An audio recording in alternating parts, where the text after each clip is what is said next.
Hello friends, welcome to Rama Sammy kitchen. திரும்ப உங்களை பார்க்கல ரொம்ப சந்தோஷம். இன்றைக்கி வந்து நம்ம கத்திரிக்காய் வச்சு 3 ரெசிபி பார்க்க போகிறோம். சுட்ட கத்திரிக்காய் வச்சு பச்சடி, தொகையல், சுட்ட கத்திரிக்காய் வச்சு ஒரு மசியல். ரொம்பவே சூப்பராக இருக்கும். இந்த வீடியோவை மிஸ் பண்ணாமல் பாருங்கள். வாங்க இப்போது இது எப்படி பண்ணுறதுன்னு பார்க்கலாம். இப்போ வந்து நம்ம கத்திரிக்காய் வச்சு ஒரு 3 ரெசிபி பார்க்க போகிறோம். கத்திரிக்காய் வந்து சுட்ட கத்திரிக்காய் வச்சு 3 ரெசிபி நான் இன்றைக்கி செய்ய போகிறேன்.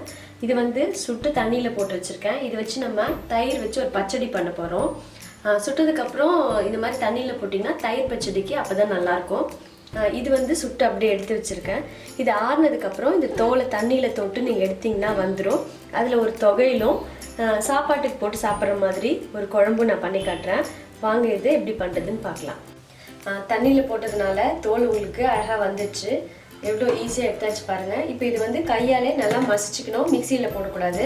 கையால் மசித்தாலே உங்களுக்கு நல்லா மசிஞ்சிடும். இப்போ வந்து நான் கையாலே நல்லா மசிச்சாச்சு. ஒரு கரண்டியில் எண்ணெய் ஊற்றிருக்கேன். கொஞ்சமாக கடுகு, உளுத்தம் பருப்பு, ஒரே ஒரு காஞ்ச மிளகாய். இப்போ தாளிச்சதை நம்ம மசிச்ச கத்திரிக்காயில் சேர்த்துடலாம். இப்போ தாளிச்சதை கத்திரிக்காயில் சேர்த்தாச்சு. இதுக்கு தேவையான அளவுக்கு உப்பு சேர்த்துக்கலாம். உப்பு சேர்த்துட்டு இது நல்லா கலந்துட்டு இல்லை தயிர் சேர்த்து கொத்தமல்லி சேர்த்தா நம்ம தயிர் பச்சடி ரெடி ஆகிடும்.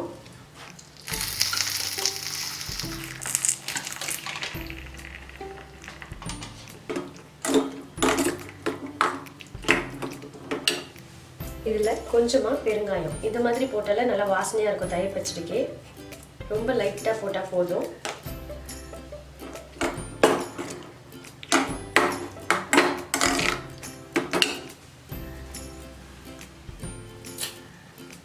கடைசியாக பச்சை கொத்தமல்லி.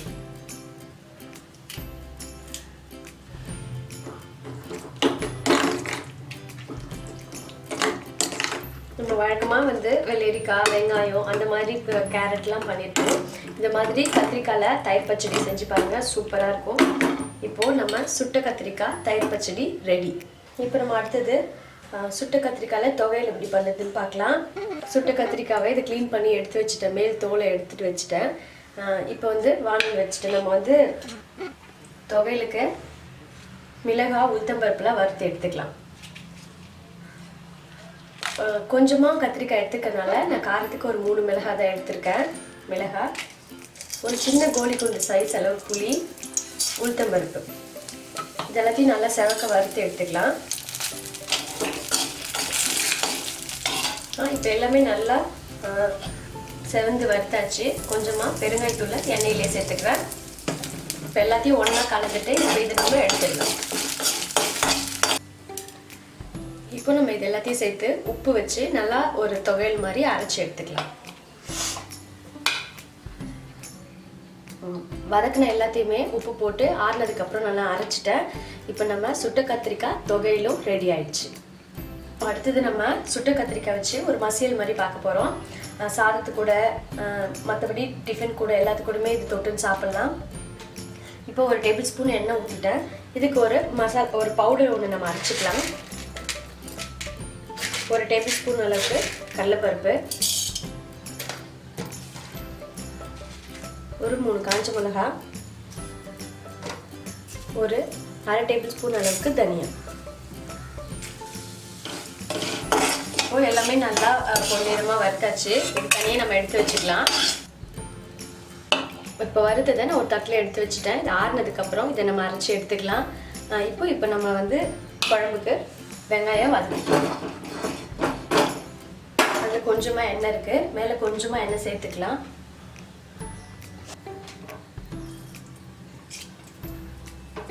கடுகு ஒரு 1/4 டீஸ்பூன், கொஞ்சம் வெந்தயம், ஒரு 4 வெந்தயம். கடுகு நல்லா வெடிக்கும் போது வெங்காயம் சேர்த்துக்கலாம். சின்ன வெங்காயம், கொஞ்சம் கருவேப்பிலை,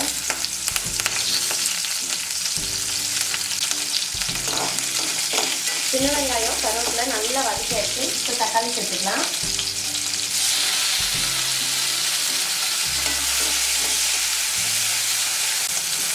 இப்போது தக்காளி சேர்த்து நல்லா வதக்கியாச்சு.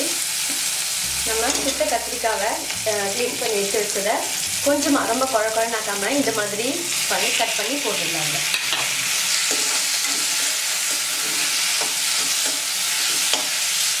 அதே ஒரு வாட்டி வதக்கிட்டு இப்போ கொஞ்சமாக இல்லை சாம்பார் பவுடர் சேர்த்துடலாம்.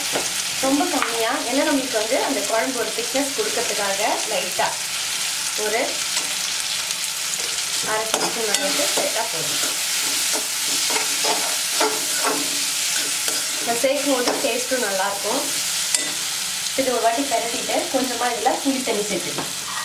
ஒரு சின்ன நெல்லிக்காய் அளவு சைஸ் புளி எடுத்து நல்லா கரைச்சி வச்சுருக்கேன். அதை நம்ம இதில் சேர்த்துக்கலாம்.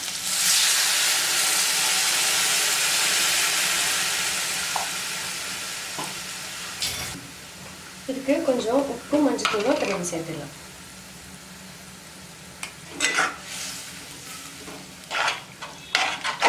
இதுக்கு தேவையான அளவுக்கு உப்பு சேர்த்துடலாம்.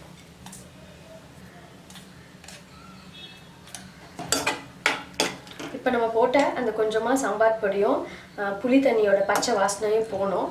இதை வந்து இன்னும் கொஞ்சம் கூட தண்ணி சேர்த்து மூடி போட்டு மூடிடலாம். நல்லா கொதிச்சு அந்த பச்சை வாசனை போனதுக்கப்புறம் நம்ம அந்த வறுத்து அரைச்ச பொடியை இதில் வந்து சேர்த்துடலாம். இப்போ நம்ம திறந்து பார்த்துக்கலாம். ஊற்றின புளி தண்ணியோட பச்சை வாசனை போயிடுச்சு. குழம்பும் நல்லா வந்து திக்காகிடுது. இப்போ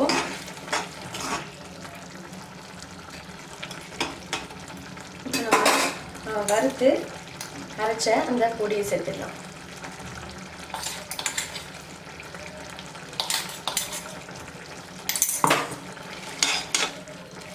இந்த பொடி சேர்த்து அது எல்லாமே நம்ம ஆல்ரெடி வறுத்ததுனால ரொம்ப நேரம் கொதிக்கணும்னு அவசியம் இல்லை.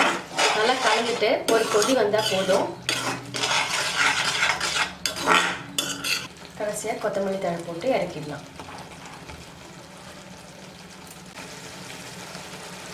நல்லா கொதிச்சாச்சு. இந்த கேஸ் ஆஃப் பண்ணிடுறேன்.